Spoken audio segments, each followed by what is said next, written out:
Tako, torej, ostali smo pri kortizolu. Še enkrat, da poudarim, se pravi, hitro ob 22. uri najkasneje spat, potem lepo zjutraj, ko se zbudimo, vse aktivnosti dopoldan obdelati in popoldan po 3. uri se začeti umirjati. Kar pomeni do 7. zvečer vse zrihtati, po 7. uri pa nič več nobenih takih in drugačnih težkih aktivnosti, tudi fizičnih ne, se pravi in košarke in tek in vse ostale zadeve ne gre.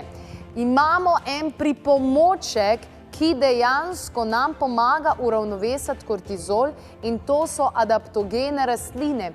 To so tiste rastline, ki rastejo v težkih razmerah in dejansko so tako pametne, da si nagruntajo, kakšna je naravna krivulja kortizola, kar pomeni, da nam ga po potrebi pomagajo dvigati zjutraj in pa znižati zvečer.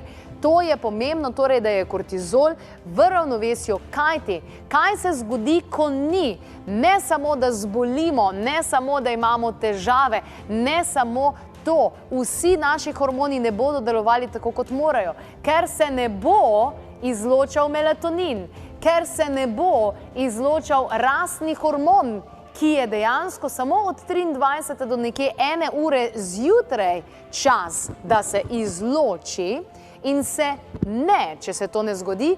In rastni hormon je tisti, zaradi katerega, če ga imamo premalo, nam dejansko faca dol pade, povešeni organi, vezivna tkiva pa so katastrofa.